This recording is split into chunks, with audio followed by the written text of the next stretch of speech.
Brad, something horrible happened this week. Well, all right, Okay, hang on, look. That might be a little broad given the current hand wave. Let's take a step back here. I think maybe more than one something, but what do you have going on? I felt a deep personal loss this week. Okay, well, still with you there, but go on. Look, when we were in Canada, I brought back a bunch of Canadian mini eggs, and I've eaten them all now. Oh no! What kind of eggs are we talking of? Mini eggs. Price of eggs. Here we go. Topical, folks. Oh no! Look. The secret is you got to be up at 1 o'clock in the morning, and then you order Amazon delivery groceries, and they have them pretty much every day. Is it getting worse? It seems like it's a little bit better now. I don't know. I saw like a just random Blue Sky post from somebody I don't know yesterday saying that Costco had no eggs when they went, which seems impossible. Like, I was in the grocery store last night, and the egg situation at 7 o'clock at night was thin. Okay. Like we got an 18 pack of eggs last time, like a week and a half ago, and we're still working on those. So I don't know what today's egg situation is. But mini eggs. Yes. Canadian candy eggs. Cadbury's mini eggs. Plentiful. I didn't realize it. I mean, people have always said this. Our Canadian listeners have always said, whenever I talk about how much I love mini eggs, which even the American version, God tier holiday candy, as far as I'm concerned, it's like a top 3 for me, probably. Wait, hang on. I've got multiple questions here. First of all, is Cadbury a Canadian company? No, Cadbury is a British company, probably, but they have different. Right. They have different formulas in the Commonwealth that they give to us plebes. Yeah, I was going to say it's of the Commonwealth at least. Look, I'm sure that the Brits have a different standard for how much cocoa has to go in the chocolate to call it chocolate. Whereas in America, it's like just put some mouse droppings and a little bit of sealing wax and then some artificial chocolate flavoring, right? It's roach droppings, mouse hairs, mouse fur. Sorry. Yeah. The mouse hair is what gives it the flavor. That's how you know it's real. Yes. That my other question was what kind of egg? We're talking about the classic Cadbury cream egg? No, fuck those. Those are terrible. Oh, really? Those are a crime. Yeah, those are gross. I'm kind of with you, but it really pains me to say that because they were a staple of my child. Like I always got a couple of cream eggs every Easter as a kid, and yeah, we always got them too. And then sometime between Easter and like the 1st of May, my mom would throw them out because nobody ever ate them because they're gross. I won't besmirch the name of the cream egg. I always ate them, but like maybe not my favorite. But what kind of egg are we talking here? Well, the best way to eat the cream egg is to crack the top like you would a soft boiled, and then just scoop all the gunk out and eat the chocolate. Okay. The mini. Have you never had a mini egg? Not sure. It's a mini egg is like a malted chocolate ball with like a kind of malted-y shell. It's Cadbury's chocolate ball with a malted candy shell on the outside. Oh, it's a giant M&M. It is not a giant M&M. That's what it kind of sure looks like, a candy shell with chocolate inside.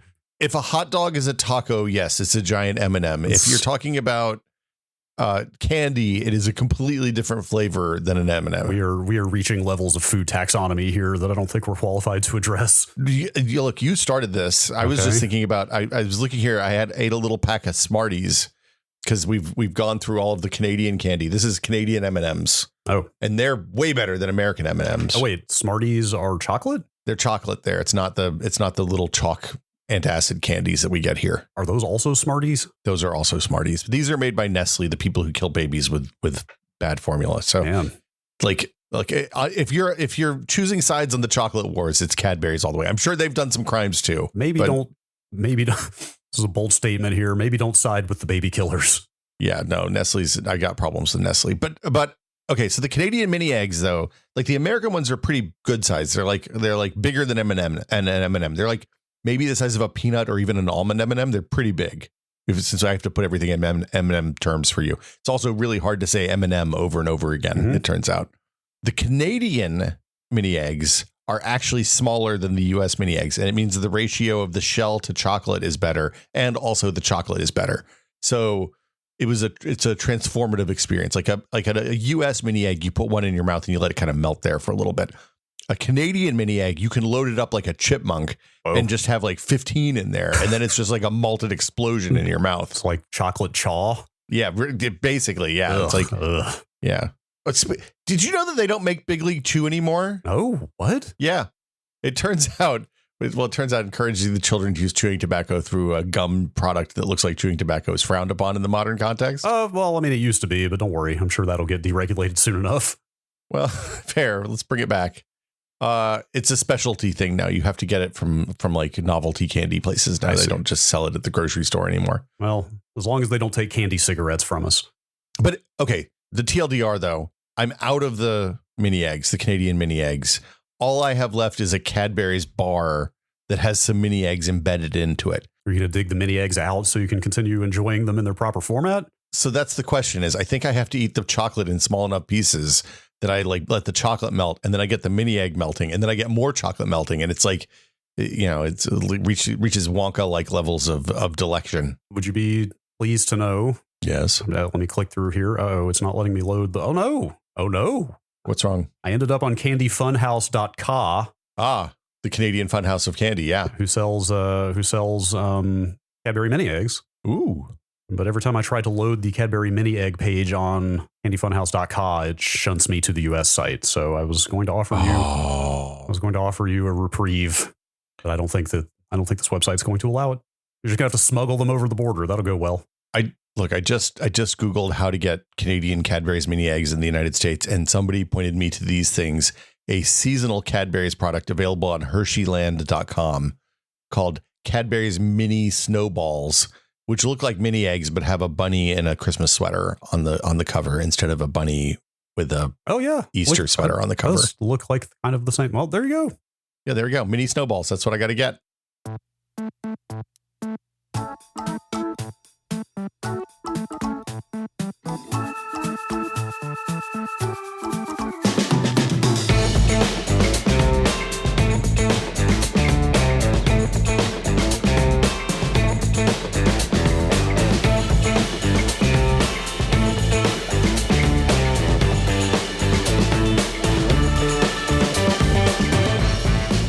Welcome to Brad and Will Made a Tech Pod. I'm Will. I'm Brad. And now I want a mini egg. We don't have any mini egg. It's too early. It's way too early. This is an illegal time to be eating candy. This is like pre-breakfast phase of the day. Oh, I was going to say today's Valentine's Day, so we can't talk about Easter candy yet because it's Valentine's Day when we're recording this. But when it goes up, totally fair game. 2 days after. Yep. Probably Target has May Day celebration stuff up now. They've just skipped Easter at this point. Do you feel like the early, but both the late in the year and then the early in the subsequent year holidays have all kind of like blended together a little bit? Like there are still Christmas trees up in my neighborhood. Have we not talked about the Halloween to Easter death spiral? I guess it's like the unhealthy half of the year. Yeah. Well, I mean, it's turning into like a 6-month thing now because now I'm hearing about people leaving their tree up and just redecorating it for Valentine's Day and then Easter. So my daughter, we did that in 2020 when we were all, or 2021 when we were all really depressed. That's probably what it was. Well, I think a lot of people are probably still feeling similar. So that would explain the trees that I'm still seeing. Well, and like we usually leave the Christmas tree up until my daughter's birthday is in the middle of January. So we take the decorations down right after Christmas and then it becomes a birthday tree. Cause birthday trees are fun, right? Yeah, sure. I don't know. Yeah. But yeah, I do feel like it's all blending together. I feel like this is Target. This is the store's fault. Because I guarantee you if I go to Target tomorrow and I'm like, I want to get some St. Patrick's Day crap, they'll be like, oh man, St. Patrick's Day, that was gone on MLK Day. Mm-hmm. And like, you just, I don't know. Yeah. It's a problem, man. Less is more sometimes, I think, on things like that. Yeah, less is more. Sometimes less is better than having more, it turns out. Like I think I zeroed in exactly the optimal amount of time to have the Christmas decorations up this past year, and it's 6 weeks. So you started at Thanksgiving and went to like 2 weeks after Christmas? No, it actually, part of this was the way the holiday laid this year on the calendar, with the way that like the day everybody went back to work was actually like right after the 12 days of Christmas. Actually, like took the decorations down right at the end of that period. But yes, it was roughly right before Thanksgiving to like January 5th ish, 6th, something like that. And that felt right. 6 weeks out of 52 felt like a good percentage of the year, but not too much. Yeah. You can't have too much. So I'm going to say like 2021, we did some weird stuff. Like I don't might not have showed you this, but so my daughter's elementary school, they did this Oceans Week thing every week, every fall, every spring, where they did a deep school-wide curriculum on one biome in the ocean. So it was like 1 year it was the coral reefs, 1 year it's the deep ocean, 1 year it's like whales or whatever. And each year they would decorate the hallways of the school to look like that biome. So the year that we were stuck at home, it was like kelp forests and stuff like that. So we just decorated the hallway of the house to look like we hung jellyfish from the ceiling and had kelp dangling everywhere. And it was super cool because like you walk in, like there was mood lighting, there were little lamps that turned on at night, and like when you came into the hallway, it was like, oh, this is a special place. This is nice. Yeah, but it can't be special all the time, or it stops being special. That's the problem. So you have to moderate. That's the whole thing. So you're saying austerity is the watchword going forward? Yes, to sure. I think that's something everybody's going to have to get used to. Yeah, we got in the habit of leaving ourselves notes in the Christmas decorations. It was mostly notes about nice. This string has 8 lights out, or, this is the one that we bought in 2019. Mm-hmm. This one goes on this lamp or whatever. But at some point we started recording when the decorations were coming down every year. And I think it was 2 or maybe 3 years ago, we left them up until January 30th. Whoa. Which it was too much, man. Well, I love Christmas decorations more than anybody, but it was just too much. Well, I was going to say the thing I hit there that I love is that you made notes to future you. Oh, yeah. Because we started doing that for Thanksgivings years ago. Like Gina started writing down like recipes that we used and timing and all that stuff. So we know like each year when we get to, because you make Thanksgiving once, maybe twice a year if you do Christmas too. And by the time the next November rolls around, we've completely forgotten what we fucked up on the year before. Yep. And having the book so we can go back and check and see like what time how big the turkey was, what time it went in, all that stuff means that it's a well-oiled machine by this point. Yeah. And everybody knows that dealing with faulty Christmas lights or holiday lights is a waking nightmare. Yeah. So just having some annotations for what's what and what not to waste your time on is crucial. Well, yeah, exactly. I mean, I love that. I love just taking notes about things, it turns out. Yeah, really? What might you do with those notes once you've taken them? Well, okay. So I'm going to describe a feeling that I've had, and everybody I've described this to has nodded and said, oh my God, I feel that too. So no pressure, I guess, leading into that. But I have over the last, 5 or 10 years, probably 5, let's say 5, maybe 8. I've developed a kind of deep dissatisfaction with the way computers and phones are working. I feel like I'm getting less value. Like my expectation from, growing up in the 90s and coming online in the early 2000s and 2010s is that if I put some time into learning how to use a computer, it's going to make my life better in some important way. And that could be something like, oh, hey, I have a tool that lets me search the entirety of the world's knowledge, or it could be, I can get books. I can buy books for less money than I used to pay to buy books, or without having to drive to the library across town or whatever. That was the dream.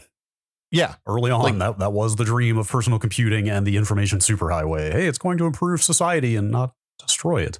I mean, and just to be clear, like right now, I log into, when I want to check out a book from the library, I log into Libby, I search for the book, I either hit it and it's in my Kindle in like 2 minutes, or I place a hold on it. And like that stuff's working really well. Totally. Some of that feels really good still. Yeah.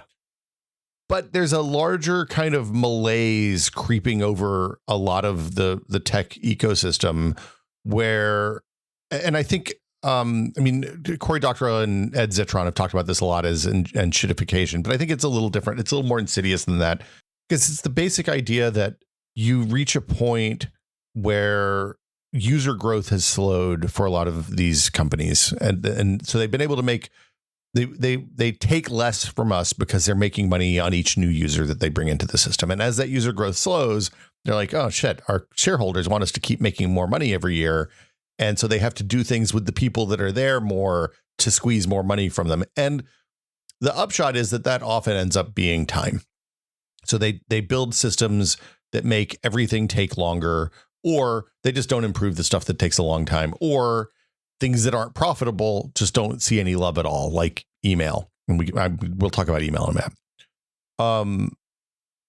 So I've been looking at this stuff for a while, and it's bummed me out, and it's made me feel bad about computers, and I don't like that. And it's probably come through in the podcast a little bit. But then I started looking at it, I was like, oh, there's stuff we can do to make this better. And, first off, some of it's like dark patterns, right? Like if you know about dark patterns and you're aware of dark patterns, then the mere knowledge of the existence that an endlessly scrolling feed makes your brain feel good and then also bad and then a little bit less good and then more bad and then a little bit less good than that. That knowledge helps break that cycle, helps your brain recognize that you're being fucked with by the computer. Sure. And I'll jump in here real quick. We did an episode about dark patterns ages ago. I'll see if I can dig that up and put it in the show notes. Yeah. And we talked about it mostly in the context of like games and free to play stuff, but it's and social media. Even in the time since we did that episode, like a year and a half ago, maybe 2 years ago, it's gotten worse still.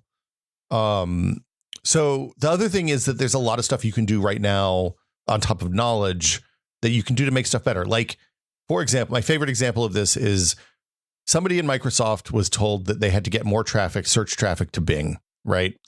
Years ago. And so their solution was, what if instead of just when somebody types a search into the start menu on Windows, instead of searching the computer for applications, which is what they've always used that search window for, what if they just searched Bing first and it generated a couple of search queries there every time somebody searches for Word on their computer? Because I'm going to go and tell you, when I press the Windows key and I type Word, the thing I want to do is open up an Edge window that has the first link to the Microsoft Word homepage on Microsoft's website. It's definitely not that I want to open my fucking word processor. Not to derail this, but did you almost just say Internet Explorer? I did almost say Internet Explorer. I love that. Well, like Edge is a perfect example. They launched Edge. It was great for like a year. Then they shitted it right up again. Totally. It's just as bad as it ever was. I kind of was on the verge of, I was moving toward maybe using Edge as my main browser. And then, God, it's gotten intolerable since then. So, and it's all, and then there's another layer of this. So you can turn that off, that Bing thing. They don't put a button in the menu and they don't make it obvious how to do it. You have to turn a registry key on. Yeah. But once you do that, it works just like the start menu did on Windows 7 100 years ago. And you type Word and it just opens Word and there's no shenaniganry. So there's ways you can fight this, like even living within Windows or Mac OS or whatever. And it's a lot of it is you're constantly bombarded. It used to be that when you bought a new laptop, the laptop vendor would put like a Norton offer and a McAfee offer and a Kaspersky offer and a bunch of other crap that you probably didn't need. And they were all designed to generate $40 a year for those companies and take 10% of that for the laptop vendor so that they could sell their laptops for a little bit cheaper than everybody else. I'm noticing a theme here. Yeah, we're being marketed to at a real high level. Everybody's just trying to goose their numbers through whatever dubious means necessary, right? Well, last night I was setting up a laptop that I'm testing for PC World, and I pay for Office Live 3, whatever Microsoft calls their Office subscription now. I think it's called Microsoft 365, right? I literally I give them money for that every single year. And there's still a click through on this first run setup for Windows after it knows who I am and knows that I'm logged in and knows that I have this access. It's like, hey, have you considered paying for Microsoft 365? Oh, you already do. We noticed that. Thank you. You just press next. You don't like, why show me that? Why do I see that? No.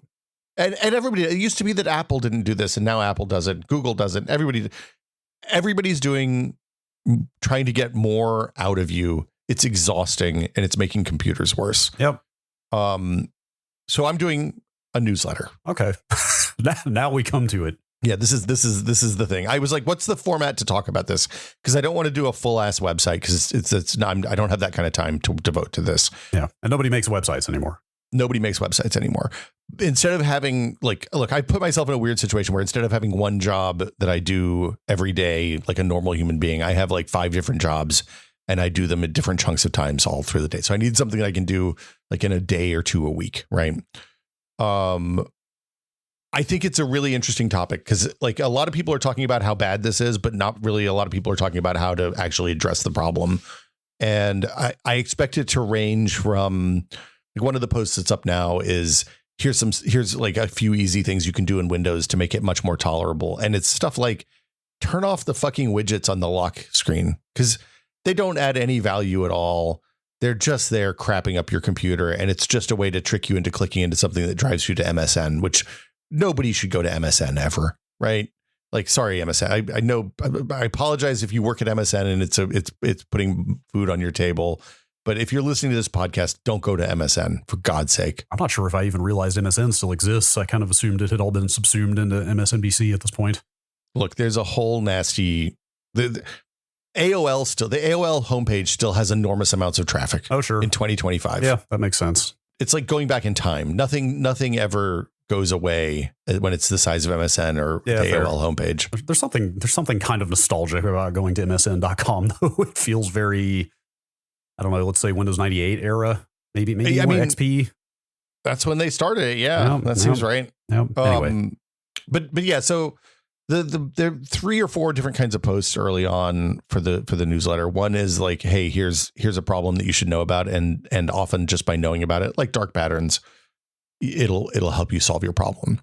The other one is, here's some stuff that you can do right now. And then there's a bunch of people that are actually working on this and making thoughtful solutions to these problems. And that ranges from like people building better mail clients and better mail services. So I asked about this on Blue Sky the other day and got a bunch of really interesting responses. And a lot of people were recommending Fastmail as a hey, these people are doing thoughtful things to help you manage the email flood better, which I thought was cool. So I'll do a newsletter about that. And then the last one is the big things, right? Like when I pitched this to you, you were like, I hope to God, what did you say? I expect that there's going to be desktop Linux and a desktop Linux episode in the future. I expect a post. A post. I mean, we're here to talk about the newsletter, the ins and outs of the platform. What is an individual newsletter? Is it still just a newsletter? It's a post. What is a single unit of a post? I'd call it a post. I feel like post is just becoming the term for everything, right? All a newsletter is a blog with I mean, because they're essentially blogs that send the whole blog post out in an email, right, when you hit the button. It's a blog with monetization and some better distribution than going to a .com. Yeah, I think that's a fair way to put it. So that's coming. It'll be out, I hope, by the time you listen to this. It's at next.content.town. I'd love it if you all subscribe. It's called What's Next. Okay. Because I'm deeply disaffected with the current state of computers, and we got to figure out what's next. There's a ring of nostalgic optimism to that term, or that title as well. What's next? Kind of sounds like some late 90s, again, information superhighway, like the internet's going to be a net positive for humanity. What was Bill Gates's book was The Road Ahead. Never mind. Yes. I don't know if Gates is somebody we want to prop up as a vanguard of kind of utopian positive social change. I mean, but, a lot of the people that built the internet as it is now, the early days of it, were fine up until a point. Yeah. Right. Yeah. And I think that's the thing to remember. So yeah, it's next.content.town. We'll put a link in the show notes. I appreciate it's all free right now. I haven't flipped on any of the monetization stuff. We'll talk about why in a minute, but I want to see if people are interested in this kind of, because I don't want to accidentally make another job for myself that doesn't pay well. Sure. Yeah. That's kind of what we're here to talk about, right? Is just kind of your launch strategy, like what the publishing options are and stuff like that. But I guess that's like, maybe the top line is like, how do you get this off the ground and how much do you commit to it? I hadn't even considered that you wouldn't monetize it right out of the gate, but like you probably do want to organically build an audience before you really commit yourself to this thing. Yeah, because like the worst case scenario for this, now I've done this multiple times in the past, and kind of this podcast is in the same boat. Like we do the podcast because we like doing the podcast, but it's not, it makes money to make it worth doing, but it's not like quit your job money, right? It's oh, hey, I can go on a nice vacation and have some savings at the end of the year money. So I don't want to get in a situation where where it's making like $5,000 a month and taking 3 days a week, because then I would be bankrupt in like a month, and that would be bad. 2 months and it would be bad. So launching free, we'll flip on monetization shortly after and see. I'll flip on monetization, see what it is. I've been working on this for a couple months, 3 months at this point, since like November, December. What was it? February? 4 months, I guess. I think it's February.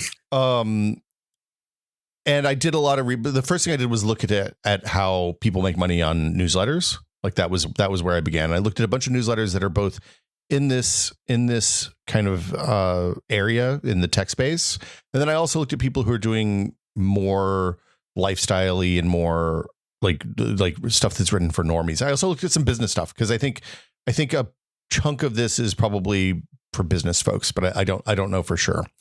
And I did a couple of other newsletter concepts that I ended up ditching. Like the one that I like, but I don't think there's enough people there to be worth doing. Was like, hey, if you work on a marketing team or a team that needs to produce a lot of video, how can you use OBS and live mixing tools to do that? That's a good one. Yeah, people responded really positively to that, but I think I assumed that the audience size was relatively small, and I would have had to charge like $50 a month for it to be worthwhile. Right, because that audience is constrained by the number of people doing that kind of work, which necessarily is fairly small. And also it had to overlap with the type of like OBS, like learning how to use OBS is great if you make video games or websites or things that you do on a computer. But if you're doing like makeup tutorials, then OBS is less valuable to you probably. Anyway, so I prototyped a bunch of different ideas and sent them around to people and got feedback from readers and all that stuff. And while I was doing that, I was also trying out different platforms. So Substack is the kind of the one everybody knows in this space, I think, because it's been around for a long time. And they've realized that people would pay money for newsletters, like $5 a month for a newsletter subscription. Yeah. They're post Patreon, so they've been around for a long time, but Patreon is older. Patreon's kind of the grandfather in this space, I guess. Probably 15 years old now, something like that. Patreon started just after Kickstarter, so probably 14 years old. The problem with Substack, frankly, is that it's filled with Nazis, and they don't seem to think that's a problem. Oh, are you talking about that run the company or that publish on the platform? They publish on the platform, and the people who run the company don't view that as a free speech issue, not an issue. I see. So they're, I don't like Nazis, and I don't want to associate myself with Nazis or white supremacists or their assorted ilk and kin. Mm-hmm. So I didn't even really look at Substack. But even if I did, and even if I didn't have a problem with Nazis, they take a really enormous percentage of your revenue. That was my assumption because they are the 800-pound gorilla of this space that they probably command a premium.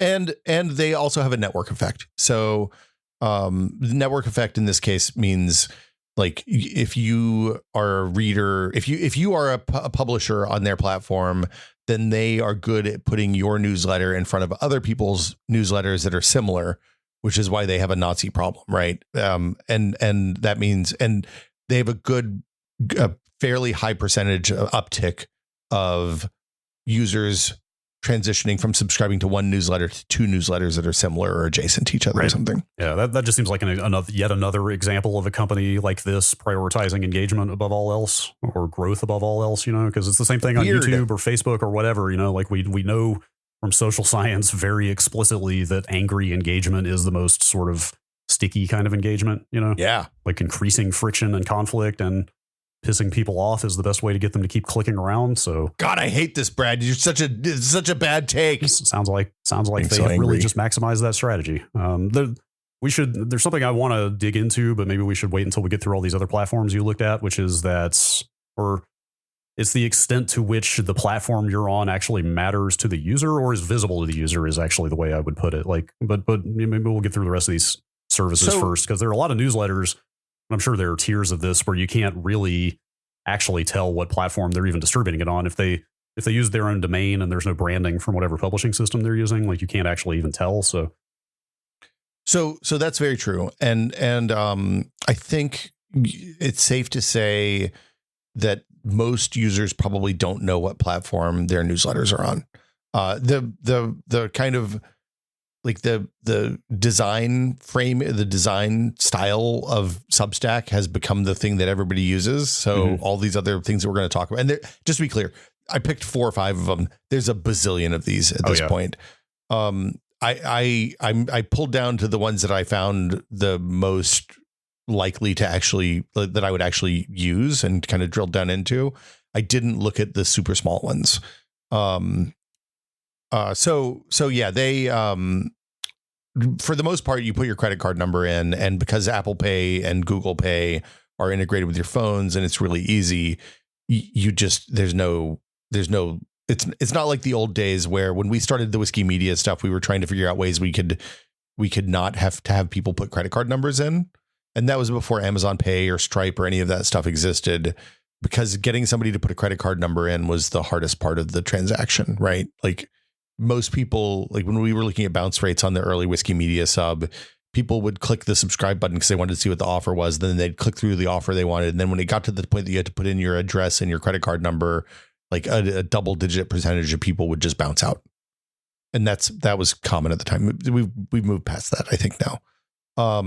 So yeah, so Substack was out. I looked at Memberful, which is interesting because it's a newsletter / podcasting platform, and they let you do paywalled podcasts inside their ecosystem. They charge a flat $50 a month, and then you have to set up a Stripe account or a payment processing account that hooks into their service. And it's neat. It was really neat. It's small. So like when I had a question and I posted something to the chat bot, I quickly realized it was an actual person, which was really nice. And I liked it. But I don't think the feeling I got from them is that there wasn't going to be a lot of network effect because it's so small. I would believe that. I think Memberful's owned by Patreon. I think did they get acquired by them? I think they got acquired. Yeah. So it's kind of the same vibe, sort of. Kind of, but it's but because it's a flat fee. So Patreon, which we can talk about now if you want, you can use Patreon to make this kind of newsletter, like a lot of people did in the early days of Patreon. It is enormous overkill in terms of what they offer and the integration. The one benefit is you do get a Discord integration if you care about that. But it's phenomenally expensive compared to the people that are charging you $50 a month plus credit card processing fees. Because you're not going to use 80% of the features of Patreon just to publish some text. Yeah, and the intro pricing, like the pricing for the cheap pricing for Patreon is that they take 8% of all revenue now. That does include the credit card processing fees, which are 3 or 4% generally, but that's a lot. Like if you have 50 subs, it's no big deal. If you have 10,000 subs, it's too much money. It's also kind of hard to move off of Patreon. You have to do a gradual, like there's no way to export your list and import it into another place and just keep charging them there. You have to run multiple things at a time and just transition people over to the new thing gradually. So Patreon's out. Memberful is interesting. I set up the OBS newsletter on Memberful and wrote a few issues of that and was interested in it. The next one is Ghost. So Ghost, we've talked about Ghost on the site before. Ghost is like an open source, the open source community tackling the Patreon problem. So it's a CMS that's designed for mixture of paid and free sites like Nextlander and like Patrick and Rob use that for Remap Radio. Oh, do they? For their site? For their site. I think I think they paid somebody to do customizations to suit their specific content requirements. And that's the problem with so if you want to pay somebody to host a Ghost blog for you and then set up your own payment processing, you can totally do that, right? It's like $50 a month for the base level hosting, which would be fine for the type site I'm doing. You have to deal with the transaction fees and set up a Stripe account or whatever, which is fine. There's not a lot of extensibility on Ghost. This is why we haven't set up a Ghost for this Patreon, honestly, the plugins all run through this service called Zapier, which sucks. It's not good. Like we can't do a Discord integration. So we'd have to manually, in order to do a Discord integration, we'd have to manually export a Discord username list and then manually import it every few days or weeks or whatever, so that people get added in batches instead of on demand with a bot. But it also doesn't integrate with other stuff particularly well either. And if I'm going to build, like in a perfect world for me, this is a thing that I'd write the post in the CMS and then I'd write the Blue Sky post and the Instagram post and the Threads post and the Mastodon post, and they'd all just go out automatically from the CMS, right? Nobody really is quite there yet, but the one that's closest of the stuff I tried is Beehive. So Beehive gives you, it's free for up to 2,500 unpaid subs. If you want to start taking money from people, it's $40 a month. You have to set up your payment processor as well. They don't do that stuff for you. But you can integrate other feeds too. So you can publish your newsletter posts on your own like if you have another blog, you can just import them to that other blog as an RSS feed. stuff like that, which makes it really easy. And it's the place that it seems like the most people left Substack to go. Okay. And they've taken advantage of that by building some stuff that takes advantage of network effects and things like that. So you can market on the platform, which was one of my criteria for this. I'm sorry. Did you spell out their name? Beehiiv, Behiiv. It's a bad name. I don't know how I feel about that. Look, the two eyes making a long eye is a bit cheeky for me. It's hard. It's hard to name something in 2025 when every word is taken. I feel like playing around with vowels in your startup name is a very early 2010s kind of thing. Well, so the thing about Beehiiv is it's been around for a really long time. Well, okay, they came by it honestly then. And it was one of those ones where like people left Substack and somebody was like, hey, where are you going when you leave Substack? And somebody else was like, I'm going to this Beehiiv place. And they went from having like a relatively small number of subs to having a whole shitload. And their policy on Nazis is unequivocal. So okay. All right. They're like, hey, we don't allow Nazis here. So fuck off, Nazis. There's that solved. Yeah. And I like that it's actually free while you're getting your legs under you. Right. So then there's no like, I mean, I can afford $40 a month, but it's nice to like be able to test the waters and see if people like this and see if it's something people are engaged in.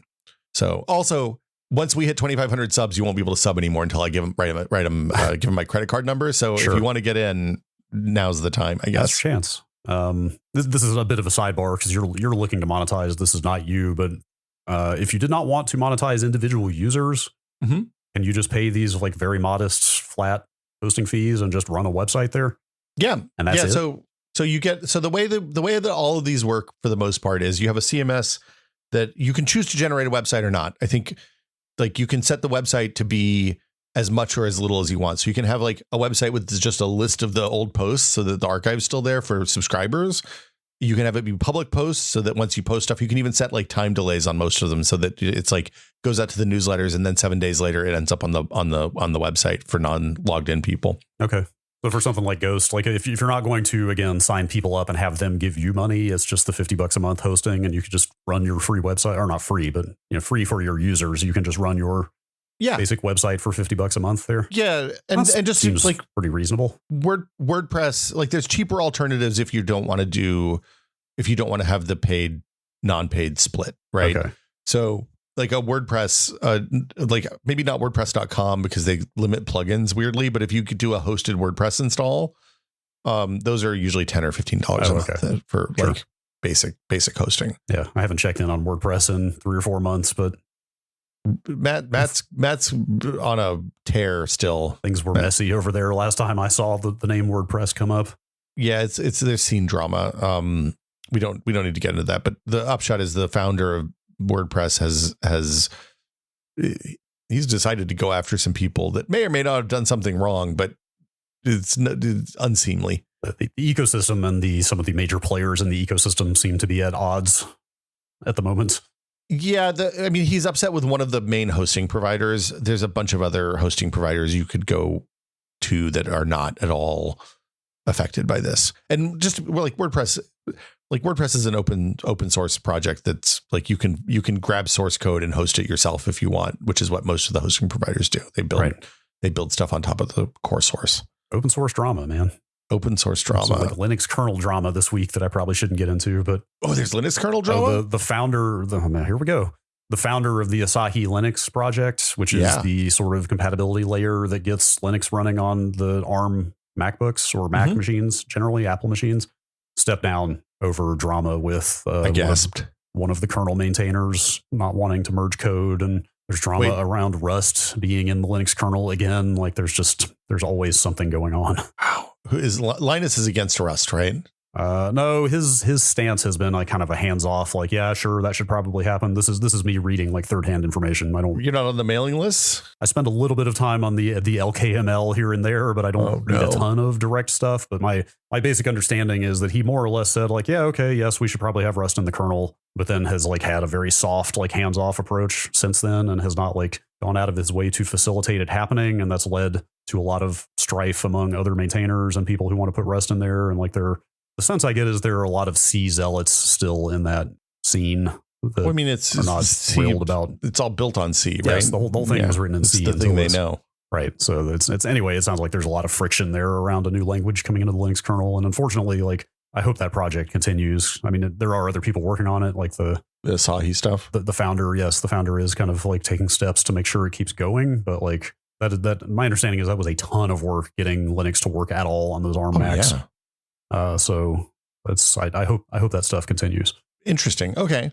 So yeah, just seen drama on the WordPress front. But the point, the reason one of the things I like about Beehive is I can export my newsletters and just embed them in another blog if I don't want to have them hosted on Beehive. If I want to put them I think everybody who listens to this podcast knows how I feel about ads.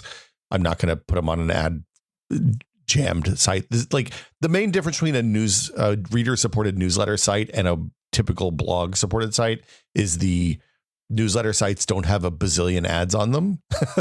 Like that's like if you go to a small indie blog, it's just ad city. Like it's a bunch of like weird scammy ads. There's all sorts of stuff just to make a fraction of a cent per visit. Yeah. When was the last time you went to a Blogspot site? God, it's been a minute. Like Tumblr. Now Tumblr, I'm there all the time. Love Tumblr. Yep. But yeah, so that's pretty much where I'm at. It's like I said, I've been writing posts weekly since post CES basically. And right now I'm publishing on Thursdays or Fridays. So, okay. And I'd love to know what people think about it. So please leave me feedback in the Discord. You can send me email at techpod@content.town and I'll get it there too. Or I think what's next at content.town works. I'm a little worried. One of the things I'm worried about with this, because email has gotten complicated since I set up a mail server last time, is there's a bazillion like anti-spam initiatives and like signatures and all the stuff you have to do to get your domain set up for email now. And so I'm just using the Beehive I'm using what's like the email address for the newsletter is what's next at beehive.com, because I was afraid to do email stuff on one of the domains that we use for other stuff. So yeah, that makes sense. I have consistently read, even as I've gotten into like little self-hosting projects here and there. Yeah. I've consistently always heard that nobody in their right mind would try to run their own mail server in this day and age. Like sounds like. Yeah. It's fraught. From a security perspective, from a like spam collection, meaning, like your emails don't even make it to people because they're getting spam filtered left and right. Like it just sounds like an absolute nightmare. Well, and from a CSAM perspective too, because there's like if you get child exploitation spam, there's reporting requirements and stuff like that. There's all sorts of legal requirements for email servers. You don't want to host your own email at this point. Oh, you mean they get sent to you on your server that just lives on? Oh God, I didn't even think about that. Yeah, then you're hosting. Yeah, it's nasty. It's bad. Yeah, I mean, there's not. I started to say there's not exactly like the concept of a firewall for a mail server. I mean, obviously there are all kinds of filtering options, but it's never going to be as robust as a. Well, it's still coming through your gateway, right? Right. Anyway, yeah. So that's where I'm at. The big thing I'm working on right now is figuring out. I think I'm gonna, like I said, I'm launching everything free. If we get interest and people want to subscribe, I'll figure out what the paid upgrade looks like, or maybe there is no paid. Like a lot of people just do a free newsletter and everybody gets the newsletter, and then like there's one or two newsletters a quarter that are subscriber only or something like that. So so you don't actually. I had put monetization on the bullet list here to talk about, but so you actually don't have that plan mapped out yet then? There's a bazillion, like in my early research phase, I looked at every from like Casey Johnston is a good example, who came on the show. Does the She's a Beast blog about weightlifting. The internet's noted swole woman. Yeah, she is a swole woman. And her monetization is that she gates access to she has a Discord. I don't know if I want to run another Discord. That seems like a bit much. Would that be your third official one or something? Yeah. Like there's a cap to the number of Discords I can meaningfully participate in. But yeah, so like I don't know what the monetization looks like. I think we'll start with, hey, if you want to tip me and if you like this and want it to keep going, chuck in $5 and I'll keep posting them.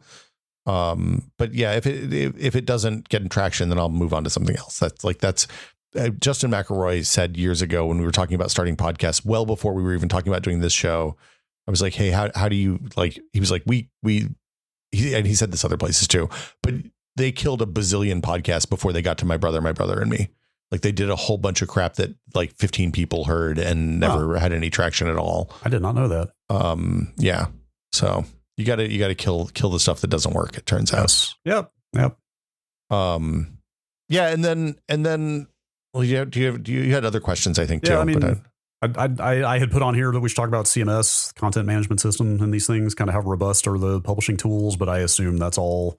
They're all fine. I assume everybody's at general parity on features at this point. Like, well, okay. I mean, maybe that's actually sorry. Having worked with the Patreon publishing tools for the last 4 years, I can say there's probably room for improvement in places. But like the general point is we are a long way from 2008 when a WYSIWYG web editor was a big deal. Like everybody's got the basics now, right? Yeah, and I don't know that this is true, but the feeling I get from using multiples of these and kind of experimenting with them is that there's some sort of WYSIWYG middleware framework open source package that gives you the basic markdown, like either markdown or WYSIWYG to newsletter /blog. And that seems pretty robust. Like the image uploads, the captions, the alt tags, all that stuff is all built into all of these. And they're like, I still don't edit. I still don't write in the editor because I'm not a mad person. Oh no. But for people who don't know, in the old days, if you were working on a website and you wrote in the editor, it was a sure way to just piss away hours of your work. Mm-hmm. Yep. Because they often didn't save drafts. Right. These auto save as you go. Like every time you do a new paragraph, it seems to save on Beehive, which is nice. Oh, wow. You can do, it has all the normal HTML markup stuff. So you can do like strike throughs and superscripts and subscripts and paragraphs and headers and lists and all of that kind of stuff. I think some of them you can even do tables. I don't ever want to do a table in HTML again because they suck. The weird thing is because they're designed for email formatting, they often don't do things like write nested images that the text flows around because most email clients don't handle that. So like the simplification of this works for email actually ends up making the layout and stuff of the pages much, much easier. That's actually something I meant to ask you about earlier is do you have, I don't know if you have like metrics on this, but just a general sense of how people consume newsletters, like what the split is between people who just read them in their inbox versus seeking them out on a website? So from what I can tell, there's not a lot of, I didn't find like an industry standard blog that's like, here's our aggregation of 50 top blah, blah, blah, which maybe like if this newsletter doesn't work, maybe that's what I'll do is the Simon Carless. Simon Carless is a games journalist who does a really good games newsletter that's about the business of selling games on Steam and Xbox and PlayStation and Switch. Yeah. And he pulls in like he both pulls in aggregated data from places like SteamDB and Steam Store, Steam sales updates and stuff like that Valve releases. But he also he's big enough now that like people come to him and are like, hey, Simon, I'm going to give you my sales data in exchange for like access to your back end stuff for a while. Oh my gosh. He is rebuilding GameSpot tracks. Yeah, he actually is, but it's an incredibly, if you make games, it's an incredibly valuable site. Yeah. It's worth paying Simon money for. Right. Like that's I've learned enough over the course of my career to know that's where the real action is in the boring back end, like B2B space. Like that's where the actual growth potential is. Well, and so you get enough because he gets actual data from people instead of just looking at like the traffic on GameSpot for a particular story, right? Or a particular game. You get a good idea of like X number of wish lists on a game translates into X day one sales, a range of X to X, X to Y day one sales, and stuff like that. It's also how you know that like the review multiplier, like a tenth at most 10% of an audience is going to write reviews of your game, unless you really, really upset them a lot. So like, anyway, so that like the business of making newsletters is the next idea. If this one doesn't go, I guess I don't anybody steal that. I just came up with that right now. All right. Fair enough. Is it worth, I don't know if you want to touch on this or not, like kind of talk about what your sense of the 9-to-5 job market is right now, since you are still doing this kind of piecemeal, like you've got your hands and fingers in different pies. Is that the metaphor? Yeah. So right now I'm a hard person to hire. Like I'm a weird slot for a lot of organizations because I'm kind of I'm either the utility infielder or I can come in and help you fix your busted stuff. I've been doing a lot of contracting and stuff the last year and helping out at PC World and with a couple of indie developers, helping them get their games out. The job market is kind of a nightmare. Like there's a bunch of listings posted every day. A lot of them seem to never like I see the same 50 or 100 listings posted every week. They're never filled. They're just always posting the listings. Some of them I've applied to just to see what happens. Like, I think that people are just like the people in hiring departments for places that aren't actually hiring are just posting job listings so they have something to do. I don't understand exactly what's going on there. I saw a Blue Sky thread about that this week. I can't remember. Sometimes I feel like we should cite the sources of some of our social media threads that we reference, but I mean, this all read as plausible to me, whoever it was that was posting it. But they were talking about like some of the recent changes or developments in recruiting and hiring, remote work, and also automation of recruiting tools. Like those two things have come together to like the remote work increases the number of applicants exponentially because people from everywhere are now applying for open roles. And then, of course, also the automation is also allowing more applications to come through, but those two things together, and I'm sure there are other factors, are just increasing like the number of applicants, the range of the quality of the applications they're getting. Like and a lot of, I think like you just alluded to, like a lot of candidates are maybe not even getting looked at this point because there are so many. Well, the automated screening is a real thing, right? Like I've had, I don't know, a half dozen interviews, maybe probably one interview a month over the last year at different places. I'm not applying, I'm only applying to jobs I'd want, right? I'm not applying to jobs that are like, that I would not find spiritually and emotionally fulfilling, or that wouldn't pay me a living wage in the Bay Area. And there's a lot of remote jobs posted that are like, hey, we'll pay you $60,000 a year to do this. And I'm like, well, thanks. That's great. Go away. Just because the cost of living here is it's still expensive. It's a lot. So the challenge of the automated screening processes is that you have to write a machine readable resume, which means either you can try to do that. B, there's services you can pay that will, like, you put your resume in and then you put the job description in and it's like, okay, we're going to help you match up keywords so that your keywords, this is another example of things becoming worse because we've added technology to them, just to be clear, for everyone involved. Because like the places, the bad thing about this is if you're the perfect candidate for a job and your resume doesn't pass the initial automated filter, you're never going to get that job and the company's not going to get you and they're not going to get the benefit of your labor. Right. At the same time, it's not making the job easier for the recruiters because everybody's just using these automated tools to make all their resumes look pretty good. And like, I don't know how you stand out now, even to the point that like with the remote jobs, I think I would talk to a friend who works in a recruiting department at a big tech company, not like a Google or a Facebook or whatever, but a big one. And she was saying that they get 700, like if they have a job posting that's up for a week, which is what they do, they get 700 resumes. And then they'll also get, because everybody is connected to everybody else on LinkedIn, for senior level positions, they'll get 40 referrals. So it's not even like getting the referral from somebody who you know and have worked with and have a good relationship with is going to actually push you over the top like it would have in the past. So it's very much knowing how to automate those, how to use those tools and get past the automated screen and do all that. Yeah. Or work at startups is the other thing. Startups still hire the old way. Right. Weren't you seeing like social media stories, like especially when AI started coming into the resume filtering scene, of people pulling little tricks, like putting instructions to the agents in like white text on a white background, like putting hidden text or tiny text, like trying to like use the model that was parsing all the resumes to like to tell it to prioritize their application or whatever. There's a lot of smoke around that stuff. I don't know how much of it is real, and I am hesitant to do any of that on a resume. I'm not going to try it. I would never do that. I'm just saying like that. It's kind of like the goosing the Bing search results by putting it into the star menu thing. You know, it's just like, it's coming close to revealing the farce of the whole setup, you know, of the whole framework. Like all of this is kind of everybody is just trying to make it work for them in whatever dubious way possible. Well, and like, just to be clear, there's also automated tools that will you can say, hey, I want to apply to all the project manager jobs on LinkedIn. Right.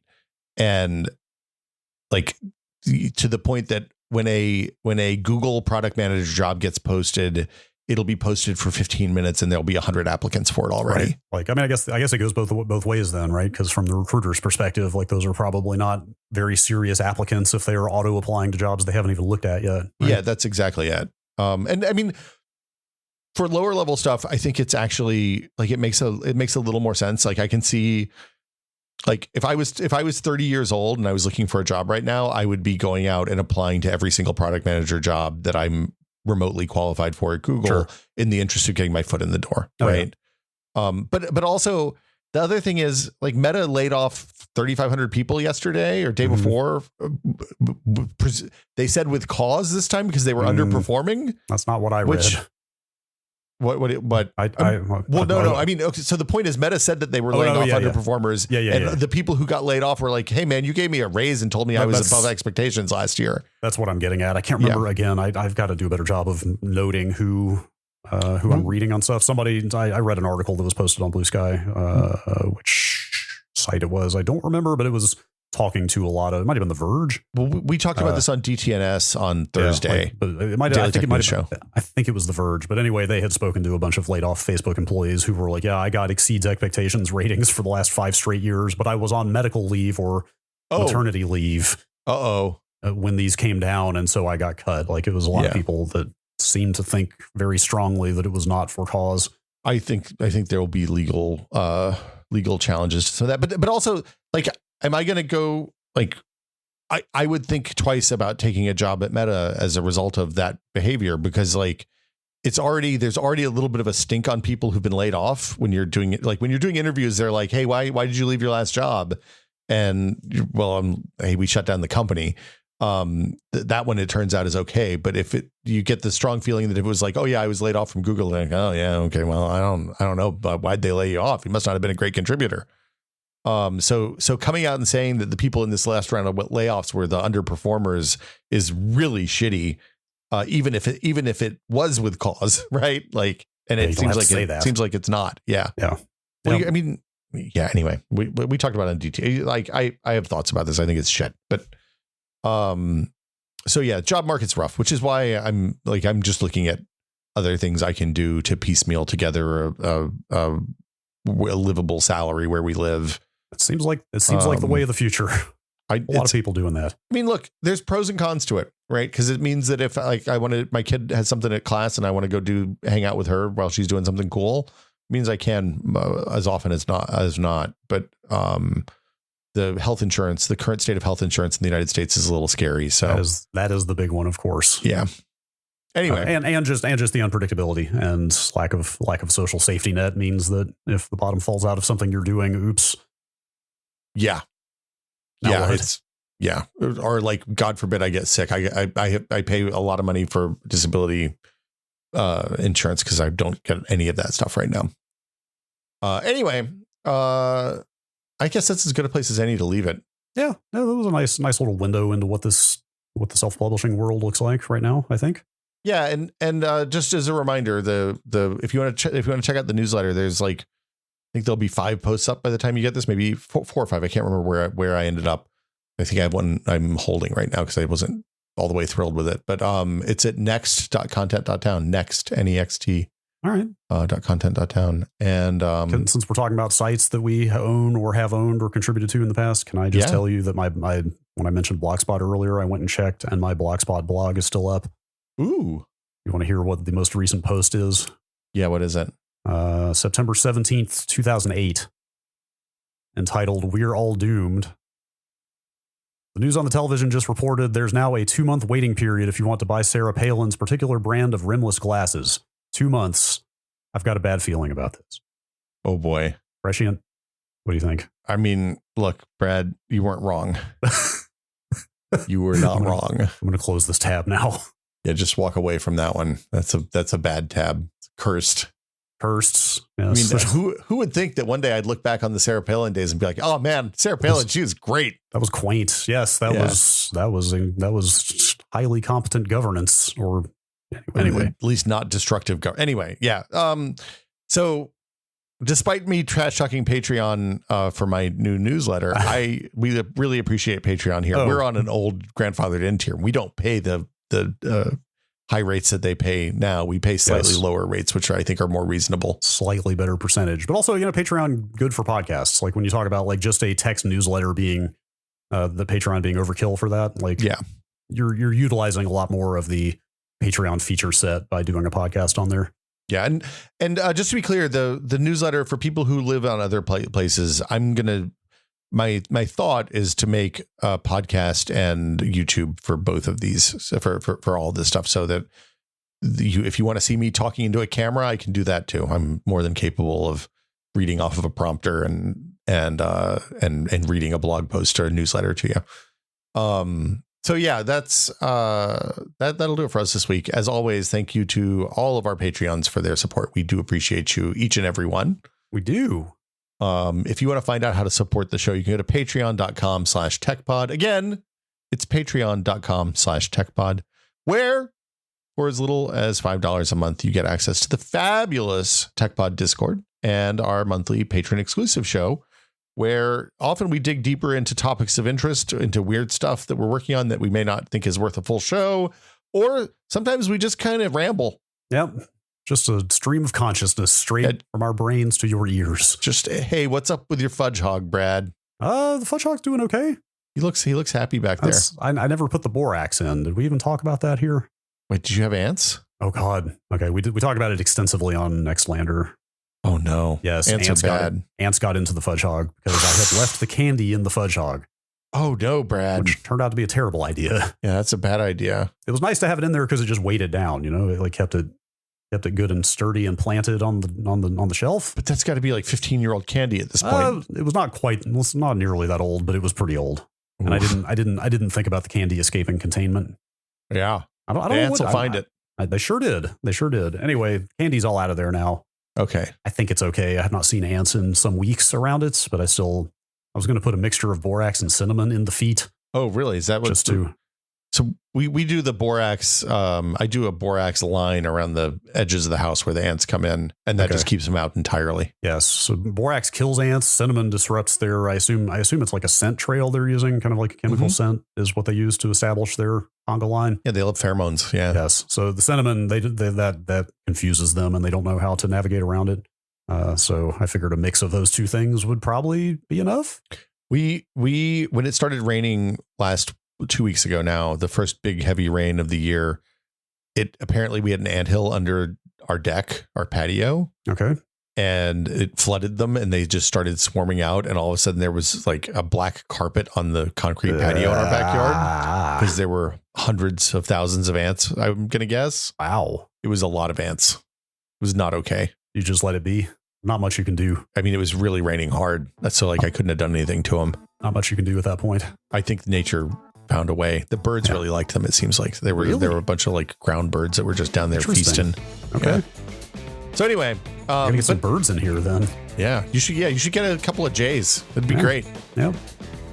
If you want to find out how to support the podcast, you can go to patreon.com/techpod. And it's the end of the show, so we'd like to thank our executive producer, tier patrons who we shout out every week. So a very special thank you to Andrew Slosky, Jordan Lippett, Bunny Felonies, Twinkle Twinkie, David Allen, James Kamek, and Pantheon, makers of the HS3 high-speed 3D printer. Thank you all so much. Yes, thank you. And that'll do it for us this week. We will be back next week with another episode of the Tech Pod. Thanks for listening. We will see you all then. And please consider the environment before printing this podcast.